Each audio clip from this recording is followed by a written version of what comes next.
Hey everyone, welcome to R Programming. This is the second course in the data science specialization, and as the title would suggest, we're going to be focusing on R as a programming language. So in this course, we'll kind of start with the basic building blocks of R, kind of different data types and the very kind of low-level details. Then we'll kind of move on to writing and formulating R programs or R scripts.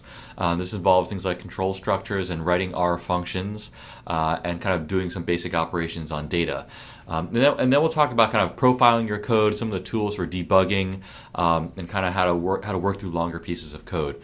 And then so after this course is done, I think you'll have a pretty solid grasp of R as a programming language. We're not going to cover every last feature of the R package, just because in some of the other courses in the specialization, you'll learn more about, for example, how to use the graphic system, how to make plots, how to use some of the packages for things like statistical inference and machine learning.